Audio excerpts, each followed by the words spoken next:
Enter the collider.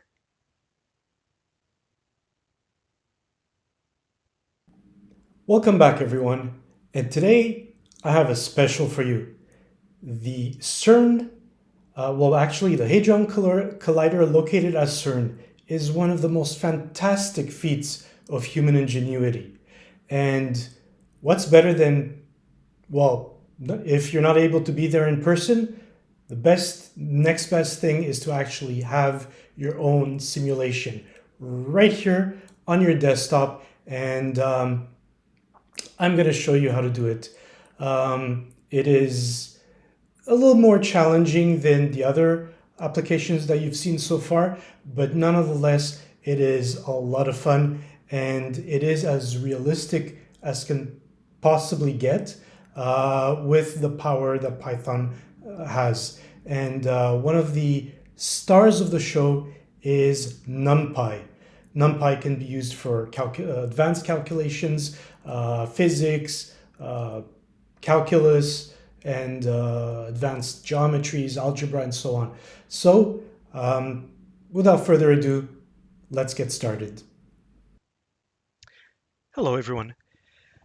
So let's begin, and I'll show you the important libraries here. There aren't many.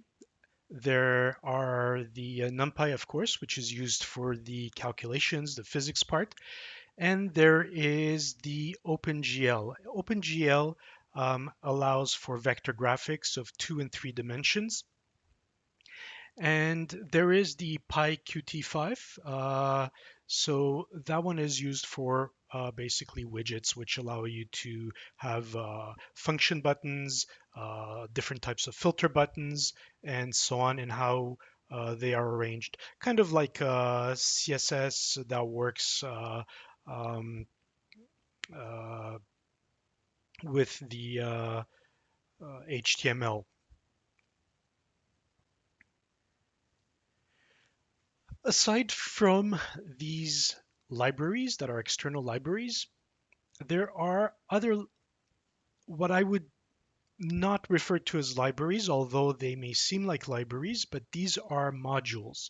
And this is where the distinction between libraries and modules come, because modules are essentially in-house libraries that you created. So Physics Engine is not an actual external library that is brought in with the when you upload the Python um, the Python program.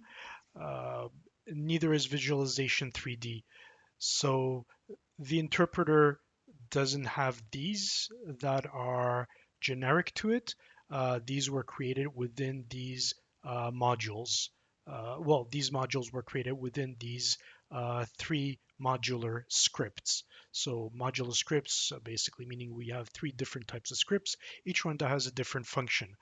Normally, I would not set up modular scripts for things like this because neither am I a physics expert, um, nor the type of person that would, well, have the knowledge to diagnose, well, not diagnose, but essentially build up upon this application and make some remarkable improvements. Um, in this case, I pretty much relied on the NLP, but I kind of knew exactly what I wanted. I wanted a collider to mimic the capabilities of CERN as close as possible visually within a three-dimensional um, parameter. And I wanted to have some elements that I could smash, as well as um, stronger, higher energy particle fusions, essentially.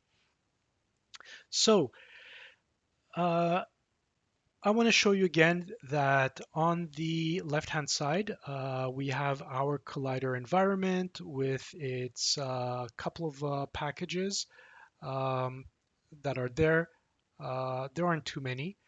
This is why you set up a new environment, just so you can isolate the um, the different libraries that you need to import. In this case, it's very few, but I do not want to cross-pollinate from other projects.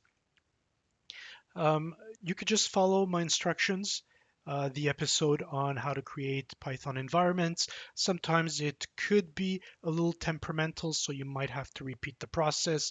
Basically, what you want is you want to be able to click, open in terminal, and uh, be able to have your program within the terminal. So, like here at the bottom, you could see, just going to highlight it here, collider environment, um, and collider.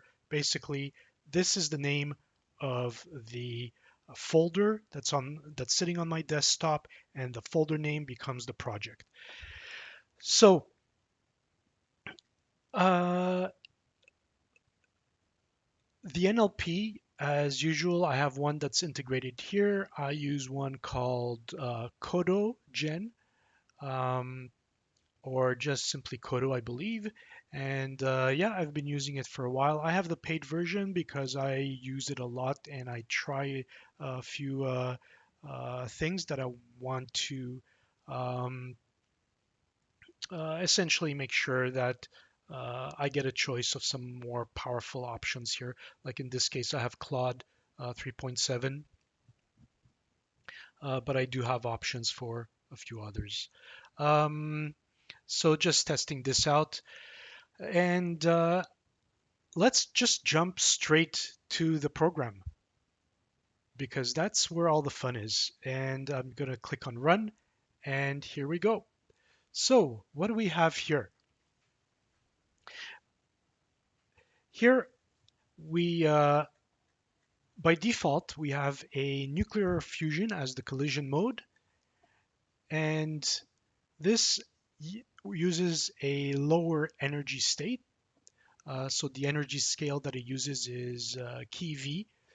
Um, And we can select the atoms. So basically, I could select a boron and a fluorine. And let's start a collision. So we have a collision there. Let me change the angle. So in this case, we can actually see an approach. And there we go. Um, we could zoom in. We could rotate. So this is part of the three-dimensional library. Pretty cool. Let's see this again. Wonderful collision. And we have a reaction data, so we can click on the reaction data. It says the atoms collided but did not fuse due to insufficient energy, because these are, again, use a lower energy, or at the lower energy scale. But we could go at the top and we could use proton on proton. And let's try this. And this is on the highest state energy. Let's try a lower one. And let's start a collision. So here we go. We have two protons. Boom. And what did this yield? The reaction data, we could see collision type was proton on proton particles, the energy that was used, and the main products. We So we had some byproducts from the collision that were various hadrons and leptons. And the particle emissions, we have a list of detected particles. Now let's compare this to what the actual imaging at CERN is. And we see that it's a lot more sophisticated, of course, at the CERN part of things.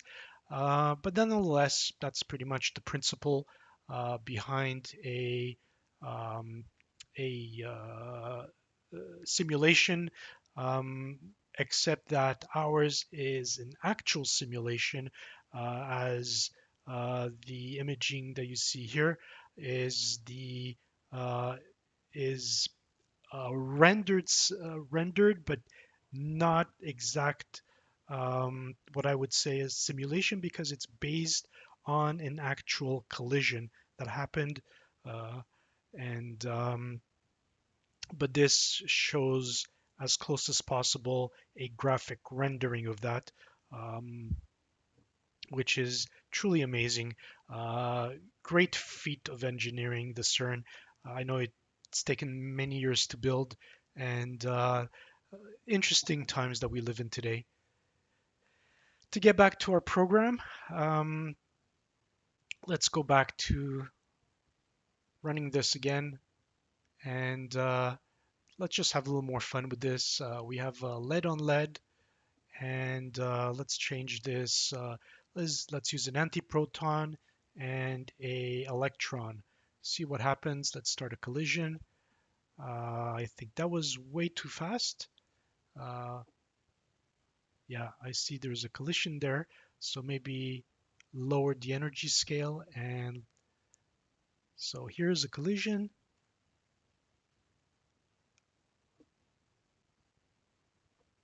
Let's see it from a different angle. And let's see if we have any reaction data. And it says the energy collision is still in progress, so that may take a bit of time. Let's try something else. Let's try proton on proton and start a collision. Whoops. Oh, this is going out of the ballpark.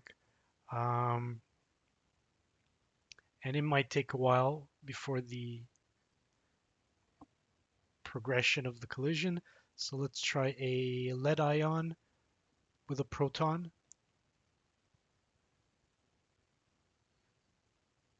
Let's take a closer look. And the reaction data. So we had the byproduct of this was a quark gluon plasma hadrons, various types of detected particles that were emitted from here. The energy that was converted. Basically, this is the energy output. So we have the energy that was input, and we have the energy output. Um, and we have some luminosity. Of course, these are very powerful collisions, uh, extremely powerful accelerators, massive amount of energy, probably as much energy as a city as a small city that this generates. Um, it has an enormous amount of gamma rays and X rays that get mostly gamma rays that gets dispersed as byproducts of these types of collisions. And if anybody would be standing at within I would say within the confines of that collision, they would probably get immediately disintegrated. That's just the sheer power of these types of the energy input that accelerates these particles. Let's try one more because I could just do this all day. This is a collision mode is an electron positron. Let's leave the states as lead ion and proton, and let's start the collision. I think we're too high up on the scale, on the energy scale, so let's reduce this a bit. Let's start the collision, and And do I get the boson? Yes, I got the boson. Z boson was the main product of this collision, as well as different pairs. And we got some photons as well. So we got some W plus, W minus pairs and photons. And we have a host of a couple less emissions than, less particle emitted than last time. Um, and energy converted. So total energy output, total energy converted, and total energy that was entered. So that's just fun. Of course, as usual, my script will be on GitHub. I'm going to have the link to it in at the bottom of this episode. So no worries. You're going to have the code. You're going to have the natural language, which we will get into. Um, And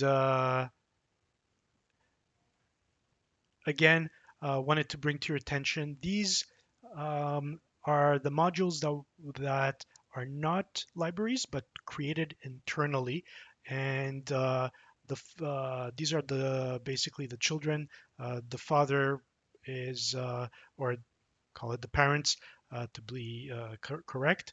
Um, is actually is here. It's numpy. Um, so let's go and see a bit about the optimal language. And again, this will be on the GitHub page. Also, don't forget that see my episode on creating an executable. If you want to have this as an executable that you just click once on your desktop, just like you would a file folder, and it would just open and generate the application for you without having to go through the Visual Studio coding environment. So here we go. This is optimal output. Basically, I generated this. If you want to know exactly the natural language that is the building block that contains the building blocks of this code, this is it. It explains the core concept.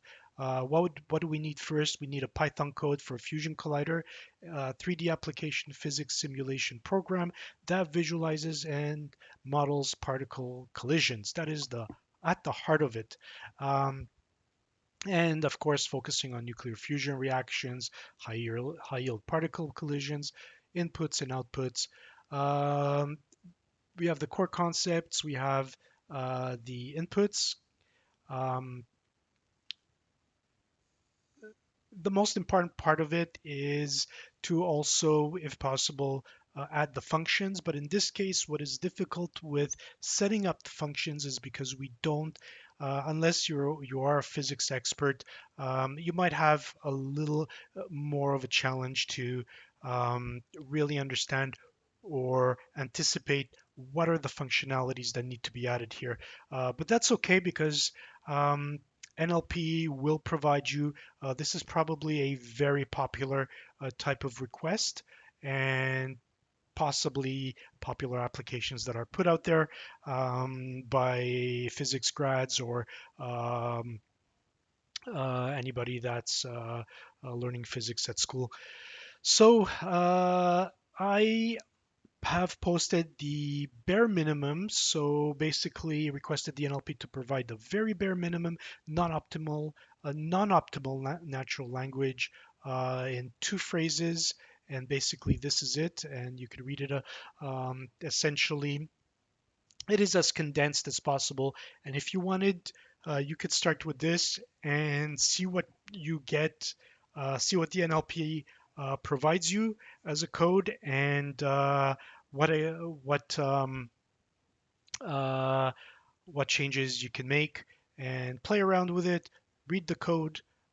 Keep upgrading it if you can until you get exactly what it is that you desire.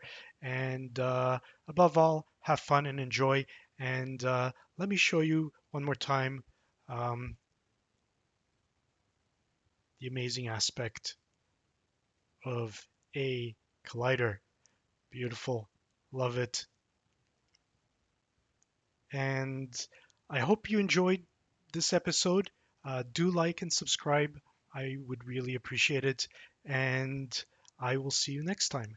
Bye for now.